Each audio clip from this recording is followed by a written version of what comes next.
आपका न्यूज 18 जम्मू कश्मीर लद्दाख हिमाचल में मैं हूं विशाल और आप देख रहे हैं कश्मीर न्यूज। बीजेपी ने लोकसभा की तैयारियां तेज कर दी हैं। इसी सिलसिले में दिल्ली में बीजेपी का 2 रोजा कौमी कन्वेंशन मुनक्किद किया गया, जिसमें पीएम मोदी और मरकजी वज़ीर दाखिला अमित शाह ने भी शिरकत की। कन्वेंशन में जम्मू कश्मीर, हिमाचल समेत मुल्क भर से बीजेपी के 11,000 से ज्यादा लीडरान शरीक हुए। जम्मू कश्मीर से तकरीबन 100 लीडरान बशमूल कोर ग्रुप मेंबरान, नायब सदूर, जनरल सेक्रेटरीज और दीगर ने शिरकत की। इसके अलावा जम्मू कश्मीर के बीजेपी के सरकर्दा रहनुमाओं में सदर रविंद्र रैना, अशोक कौल, रविंद्र गुप्ता, डॉक्टर निर्मल सिंह, देवेंद्र सिंह राणा, दरख्शान द्राबी, जीएम मीर, प्रिया सेठी और यदुवीर सेठी, जुगल किशोर शर्मा शामिल ये नाम मौजूद रहे। वर्षों से एक आंदोलन जो इस देश, आज विपक्ष के नेता भी एनडीए सरकार 400 पार के नारे लगा रहे हैं।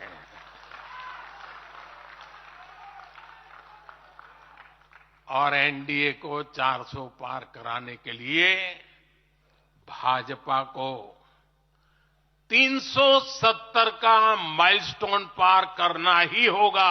एक बार एक बहुत बड़े नेता मुझे मिले मेरे प्रधानमंत्री पद के दूसरे कार्यकाल पे। बोले, मोदी जी, प्रधानमंत्री बनना बहुत बड़ी बात है, आप बन गए। आपने इतने दशकों का संगठन का भी काम कर लिया, मुख्यमंत्री के रूप में भी इतना लंबा समय रह चुके, प्रधानमंत्री में भी दोबारा आ गए।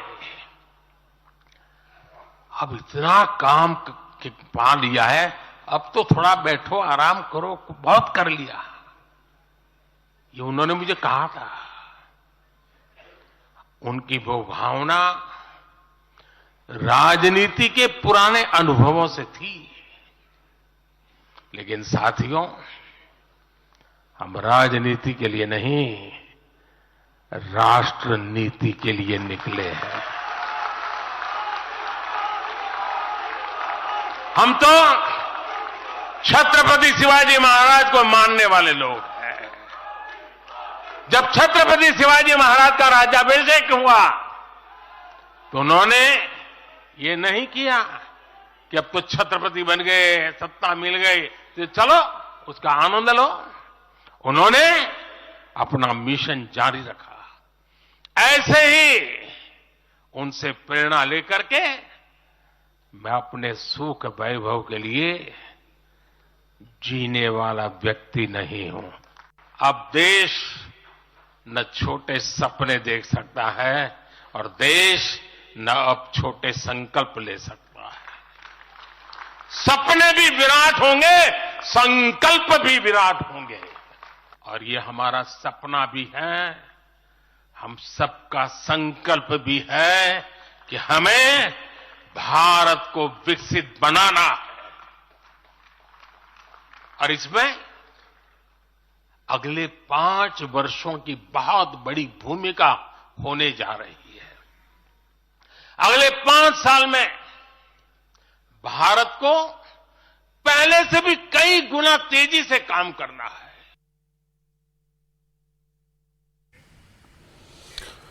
और वजीर आजम नरेंद्र मोदी 20 फरवरी को जम्मू पहुंच रहे हैं।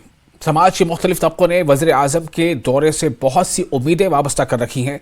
कश्मीरी माइग्रेंट पंडितों ने भी उम्मीद जाहिर की है कि वजीर आजम 34 साल से जिला वतनी की जिंदगी गुजारने वाले कश्मीरी पंडितों की वापसी और बहाली के सिलसिले में कुछ इक़दाम का ऐलान करेंगे।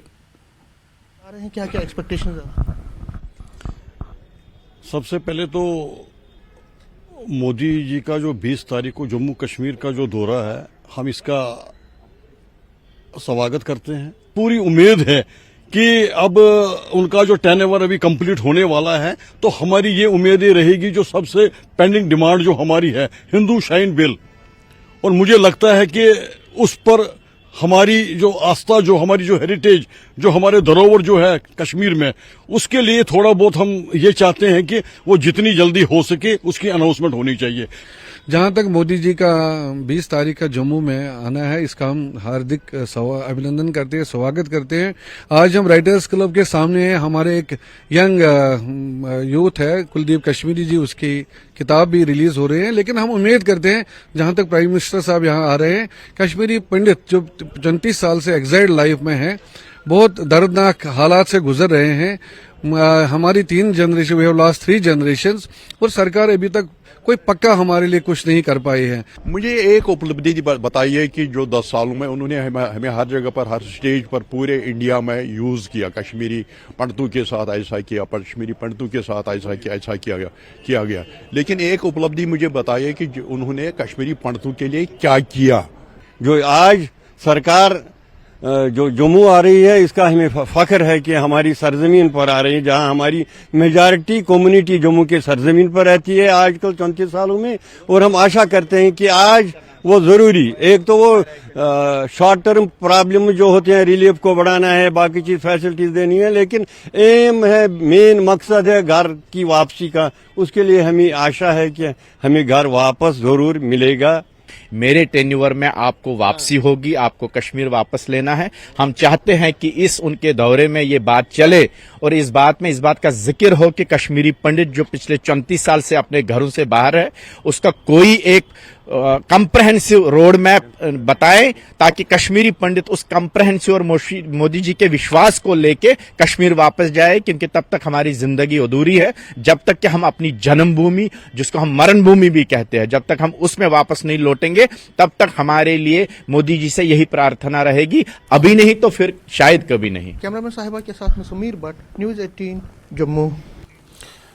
और 20 फरवरी को पीएम मोदी की रैली से पहले पूरा जम्मू छावनी में तब्दील हो गया है। जम्मू के हर कोने में सिक्योरिटी फोर्सेस की भारी तैनाती की गई है। पंडाल के आसपास के इलाकों को मुकम्मल तौर पर सैनिटाइज किया गया है, ताकि आम लोगों की हिफाजत को यकीनी बनाया जा सके, जिनके पीएम मोदी को सुनने के लिए बड़ी तादाद में आने की उम्मीद है। 20 तारीख को पीएम मोदी की यहीं एमए स्टेडियम में मेगा रैली होने वाली है। उससे पहले जम्मू को छावनी में तब्दील कर दिया गया है। यहाँ जगह जगह चप्पे चप्पे पे जो सैनिटेशन अभियान है वो सिक्योरिटी फोर्सेस की तरफ से चलाया गया है। चाहे वो एमए स्टेडियम के भीतर का इलाका हो, चाहे वो बाहर का इलाका हो। आप देख सकते हैं किस संख्या में यहाँ पे पुलिस, पैरामिलिट्री फोर्सेस और तमाम सेना के जवान भी जो है वहाँ यहाँ पे तैनात किए गए हैं। जो आसपास की जगह है वहाँ पे सैनिटेशन अभियान चलाया गया है सिक्योरिटी फोर्सेस की तरफ से। और जो जितने भी सिक्योरिटी एजेंसीज हैं वो बहुत ही कोऑर्डिनेटेड एफर्ट उनका रहेगा कि इस बात को यकीनी बनाना है कि जब पीएम मोदी की रैली हो, किसी तरह का असमंजस या असुविधा जो है वो लोगों को ना हो। आप देख सकते हैं समूचा जम्मू जो है इस वक्त छावनी में तब्दील हो चुका है। मैं इस वक्त मौजूद हूँ जो एमए स्टेडियम वेन्यू है, जहाँ पे पीएम मोदी रैली करने वाले हैं। और आप देख सकते हैं चाहे वो आसपास के जितने भी इलाके हैं जो एमए स्टेडियम की तरफ आते हैं या जाते हैं, उन सब पे जो है नाकाबंदी कर दी गई है। जो बैरिकेडिंग है वो कर दी गई है, क्योंकि ये भी उम्मीद है कि हजारों की संख्या में जो लोग हैं वो पीएम मोदी को सुनने यहाँ पहुंचेंगे। और बहुत बड़ा एक चैलेंज जो है वो सिक्योरिटी फोर्सेस के रहेगा कि किस तरह से व्यवस्था को बना के रखना है। आप देख सकते हैं कि जो आसपास की जगहें हैं वहां जो है जेसीबी लगा के इस बात को भी यकीनी बनाने में लगे हैं कि जब पीएम मोदी यहाँ पे आए तो उनको जम्मू जो है वो बहुत ही ब्यूटीफुल, खूबसूरत जो है वो दिखाई दे। पीएम मोदी के आसपास जो बैनर्स हैं वो विभिन्न संस्थाओं की तरफ से लगा दिए गए हैं, जहाँ आप पीएम मोदी, और चाहे वो चैम्बर ऑफ कॉमर्स है, चाहे वो बीजेपी है, चाहे वो सामाजिक या सियासी संगठन है, तो सबकी तरफ से पीएम मोदी के साथ अपनी फोटो का बैनर जो है वो जम्मू में लगाया गया है। आप देख सकते हैं पुलिस की जो डिप्लॉयमेंट है वो बहुत हैवी की गई है, ताकि इस बात को यकीनी बनाया जा सके कि पीएम मोदी की रैली जो है वो बिना किसी विघ्न के निर्विघ्न जो है वो संपन्न हो पाए। क्योंकि यही उम्मीद है कि जिस तरह से राम मंदिर बनने के बाद पीएम मोदी यहाँ जम्मू में आएंगे और अपनी रैली करने वाले हैं, हजारों की संख्या में जो लोग हैं वो उनको देखना चाहते हैं, सुनना चाहते हैं, और उनकी सुरक्षा को सुनिश्चित बनाना इस वक्त सिक्योरिटी फोर्सेस के लिए सबसे बड़ा चैलेंज है। कैमरामैन नारायण दत्त के साथ राजेंद्र वैद, न्यूज़ 18 जम्मू। और नेशनल कॉन्फ्रेंस के मेंबर पार्लियामेंट हसनैन मसूदी ने वजीर आजम के जम्मू कश्मीर दौरे पर कहा कि जम्मू कश्मीर में सियासी उमंगों का एहतराम करके 5 अगस्त 2019 को छीने गए सियासी हुकूक को बहाल किया जाए। हसनैन मसूदी ने पुलवामा में वर्करों के इजलास के बाद इन ख्यालात का इजहार किया। इससे कबल हसनैन मसूदी ने नेशनल कॉन्फ्रेंस ऑफिस पुलवामा में जिला सदर पुलवामा गुलाम मोहिउद्दीन मीर के हमरा पार्टी अहदेदारान का एक रोजा इजलास मुनक़िद किया। महाराष्ट्र में कहते हैं कि नहीं, सन ऑफ द सॉइल को रिजर्वेशन दीजिए, उत्तराखंड में वहाँ की रिजर्वेशन दी जा रही है, और यहाँ जम्मू कश्मीर में हमें कहा जा रहा है कि नहीं, आपके हुकूक छीनेंगे, और ये उपकार है, ये मेहरबानी है। कैसे? अब देखिए, जम्मू का नौजवान है इस वक्त परेशान है, कश्मीर का नौजवान परेशान है, लद्दाख में और परेशानी है। क्या कहीं पर अमन आया? अगर सही पर जो कुछ कहते हैं प्राइम मिनिस्टर, अगर वो सच्चाई से काम ले, अगर वो मामला फहमी से काम ले, खुद एहतसाबी काम ले, तो ये एहसास होगा कि जो 5 अगस्त को हुआ, वो 5 अगस्त 2019 को वो सही नहीं था, अवाम की उसके साथ तायद नहीं है। काठा के बनी हल्के से ताल्लुक रखने वाली एक सरकर्दा शख्सियत और कारकुन गौरी शंकर ने जम्मू में सरकारी रहायशगाह पर चेयरमैन गुलाम नबी आजाद की मौजूदगी में डीपीएपी में शमूलियत अख्तियार की। उन्होंने 400 से ज्यादा हामियों के साथ डीपीएपी में शमूलियत अख्तियार की है। वहीं इस मौके पर दीगर पार्टियों के कुछ कारकुनान ने भी पार्टी की मेंबरशिप हासिल की। आजाद ने इन नए शामिल होने वाले कारकुनों का खैर मकदम किया। उन्होंने दावा किया कि डीपीएपी जम्मू कश्मीर के तमाम हिस्सों में आम लोगों की तरफ से दी जाने वाली जबरदस्त हिमायत की वजह से मजबूत हो रही है। तैयारी तो हर इलेक्शन की। देखो, जिस दिन हमने पार्टी छोड़ी, आज 1.5 साल है उस दिन से मीटिंगें हुई।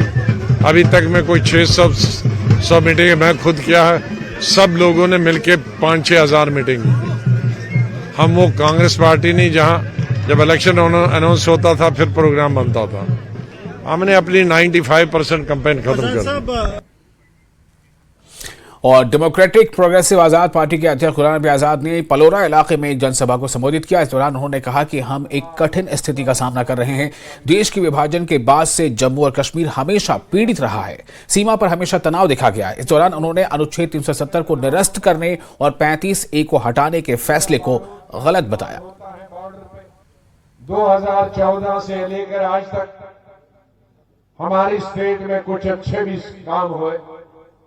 मैं ये नहीं कहूंगा कि कुछ हुआ ही नहीं। इसकी आज जो सेंटर की सरकार है, हमारे राजनीतिक दल दूसरे जो विपक्ष के हैं, उनमें और मुझ में इतना ही फर्क है कि मैं जो अच्छा काम करता है उसकी अच्छाई को भी गिनता, लेकिन जो बुरा काम करता है, जो अच्छा नहीं होता है, उसकी निंदा करता। जैसे आज की केंद्रीय सरकार ने अगर एम्स बनाए, उसको हम अच्छा मानते हैं। आईटीआई बनाया, बहुत अच्छा किया। आज आतंकवाद खत्म हुआ, अच्छा किया। आज हड़तालें नहीं होती, अच्छा किया।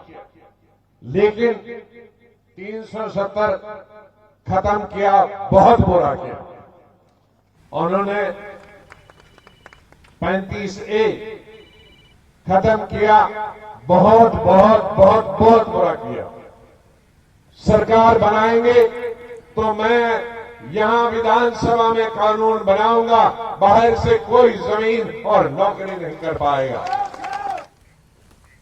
और फिलहाल एक छोटा सा ब्रेक लेते हैं। ब्रेक के बाद खबरों का सिलसिला जारी रहेगा।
ब्रेक के बाद एक बार फिर आपका स्वागत है। DDC member Tral doctor Harbakhsh Singh ने आज त्राल के शकारगाह इलाके का दौरा किया, जिस दौरान उन्होंने मुख्तलिफ अवामी वफूद से मुलाकात की और इनके मसाइल सुने।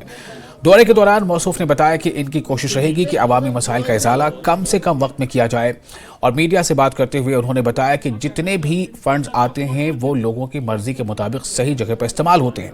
बागात में आबपाशी की कमी के हवाले से डॉक्टर सिंह ने कहा कि वो लोगों के मुतालबात को तरजीही बुनियाद पर हल करने की भरपूर कोशिश करेंगे।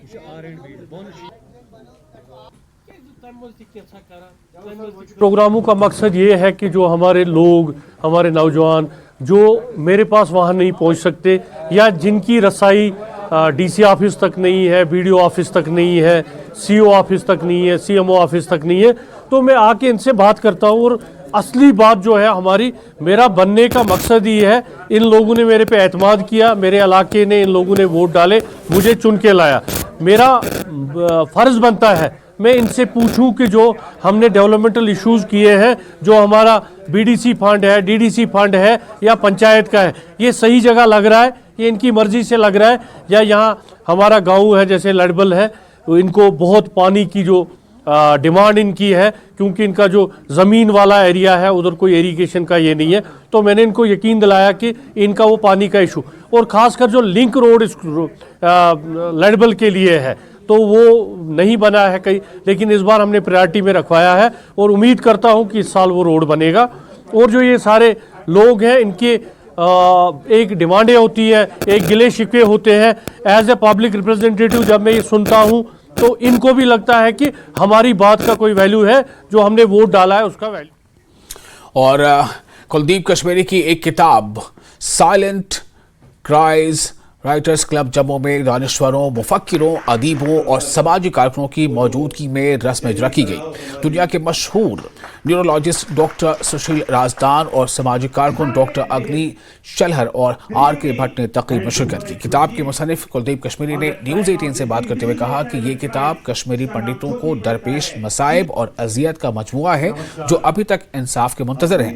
उन्होंने मजीद कहा कि मसालिहत ही वाहिद हल है, क्योंकि दोनों बिरादरियां एक दूसरे के बगैर नामुकम्मल हैं और कश्मीरी पंडितों की लाजवाल बहाली के लिए आगे आना वक्त की जरूरत है। उन्होंने मजीद कहा कि मरकज में पीएम मोदी की मुतहरिक क़यादत ही एक मुनासिब हल फराहम कर सकती है।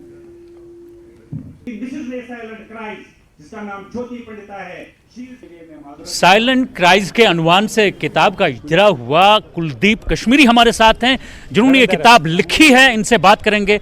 कुलदीप जी, सबसे पहले मेरा सवाल ये है कि ये जो किताब है इसका अनवान जो साइलेंट क्राइज है वो कुछ बता रहा है, क्या कहेंगे इसके बारे में?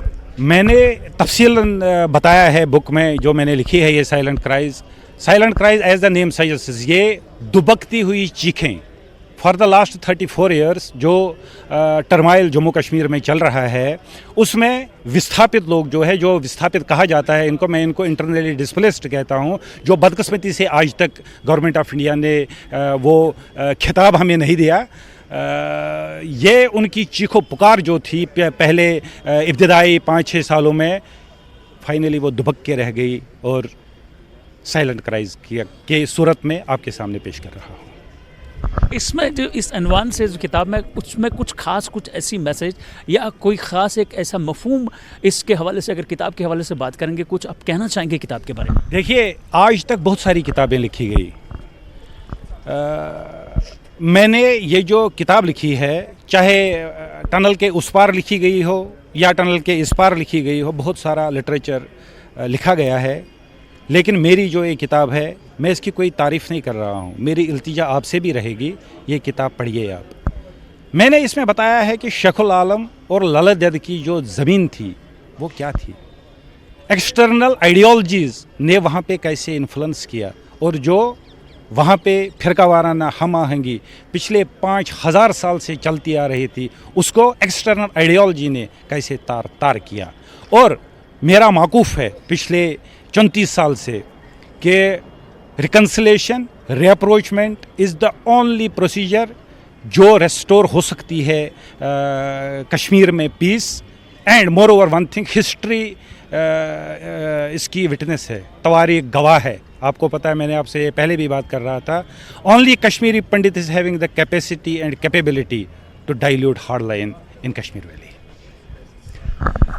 यानी इनका कहना है, कुलदीप जी का, जो कुछ भी इस किताब का मफहूम है वो ये है कि जो सदियों पुराना भाईचारा हमारा है, कश्मीर को लेकर अगर बात करेंगे, जम्मू को लेकर अगर बात करेंगे, इनका यही कहना है कि रिकॉन्सिलेशन ही एक सबसे बड़ी चीज़ है जो हमें वहाँ पे दोबारा सेटल कर सकती है। कैमरामैन साहिबा भट्ट के साथ में राजेंद्र, न्यूज़ 18। और शोपियां जिले में पीपल्स डेमोक्रेटिक पार्टी रहनुमा व हल्का इंचार्ज यावर याने ने जिला शोपियां के कई इलाकों का दौरा करके यहां मकामी लोगों से बातचीत की। यावर बांडे ने केलर और दोनारू इलाकों का भी दौरा किया और यहां के लोगों को दी जा रही बुनियादी सहूलियात का जायजा लिया। जहाँ वंशु तो ये पाई है इसके पार्लियामेंट्री इलेक्शन ये डिसाइड किए शायद नोटिफिकेशन मानिए जल्दी कि अप्रैल शुरा पे इलेक्शन स्टार्ट कत फेजस मज गई क्योंकि शुपियन वन ऐसी one central Kashmir parliamentary constituency मज शुपियन कॉन्स्टिट्यूंसी यम लट वोट त्राउन वोटन हंस वन तैयारी पॉलिटिकल आउटरीच बाइडन पन पार्टी कार्डर करो गेयर अप सो ये तो अब स्टार्ट हो रहा है ये प्रोसेस। इंशाल्लाह उम्मीद है एक अच्छा परफॉर्मेंस होगा शुपियन की तरफ। और मेडूरा त्राल की आबादी ने महकमा पीडीडी के खिलाफ एक जोरदार एहतजाज किया। लोगों ने बताया कि इलाके में बिजली की सूरत हाल काफ़ी अबतर हो गई है और बिजली की आग बिचौली से वो बहुत परेशान हो गए। उन्होंने बताया कि इलाके में बिजली फीस में बेतहाशा इजाफा भी किया गया है, लेकिन इलाके में शेड्यूल के मुताबिक बिजली को फराहम नहीं किया जा रहा है। उन्होंने महकमे से मुदाखलत की अपील की है। पावर अगर वनो सह मेडिस कुने ये रात त्रोक 6 बजे पावर 5 मिनट पे 6 त्रोक पत नुक बे 10 मिनट पे वापसी पे पावर वुन मेड्री कह यम सात टाइम 5 मिनटन त्रावन पावर कहें तुम वो मेड्री हल्कस ये मेड्री गाँवस फीस मा बकाया फीस सारे बर्मुत बेन 1300 रुपये लगिक ये मेड्री फीस इस 1300 रुपये त्रालस कह 1300 रुपये कुने क्या यह कोर वूंदपोर DNS सोच वक्त पर आपको पूरा पावर देंगे, लेकिन बदकिस्मती से हम तो रखते हैं वफा की उम्मीद, जो नहीं जानते वफा क्या है। हमारा ये प्रोटेस्ट चल रहा है, 1300 रुपया सिर्फ और सिर्फ इस इलाके का फीस है। त्राल देखिए, पुलवामा देखिए, पामपोर देखिए, किसी भी जगह अभी ये 1300 नहीं बन गया है। यहाँ पहले बन गया, जब बन गया तो पावर लापता। राष्ट्रीय राइफल्स काउंटर इंसर्जेंसी फोर्स के ज़ेर एहतमाम गवर्नमेंट डिग्री कॉलेज थाना मंडी में राजौरी अजला के थाना मंडी सब डिवीजन से ताल्लुक़ रखने वाले हिंदुस्तानी फौज के साबिक फौजी वीर नारेज करीबी रिश्तेदार और साथ ही साथ इनके लिए एक रैली का इनेकाद किया गया। तकरीब में थाना मंडी के मुख्तलिफ इलाकों से ताल्लुक़ रखने वाले वीर नारियों, बेवाओं और साबिक फौजियों और ज़ेर कफ़ालत अफराद ने शिरकत की। इज्तिमा से खिताब करते हुए कमांडिंग अफसर 16 RR ने कौम की तामीर के लिए वीर नारियों और साबिक फौजियों की खिदमात और कुर्बानियों पर रोशनी डाली और उन्हें हर मुमकिन मदद का यकीन दिलाया। कमांडिंग अफसर ने हिंदुस्तानी फौज, सिविल इंतजामिया और मकामी अवाम के साथ मिलकर काम करने के अज़्म का इयादा किया ताकि खित्ते में मुकम्मल अमन व सुकून कायम किया जा सके। सेंटर खोले जाएंगे और जो कंप्यूटर वगैरह की बच्चों को हेल्प की जाएगी, जहाँ भी उसको सिखाया जाएगा उसके बारे में सीओ साहब ने बताया वो किया जाएगा। तो सीओ साहब 61 RR के उन्होंने बताया है कि जितनी भी हमारी तरफ से हेल्प होगी हम सिविल पब्लिक की, एक्स सर्विसमैन क्या सिविल पब्लिक को साथ देकर चलेंगे। यहाँ पर जो भी हमने पॉइंट रखे हैं, जैसे हमने CSD का पॉइंट रखा है या गाड़ी के अटैचमेंट का। और इसके साथ ही इस बुलेटिन में फिलहाल इतना ही, लेकिन न्यूज़ 18 JK इस पर लगातार बड़ी और अहम खबरों का सिलसिला जारी रहेगा।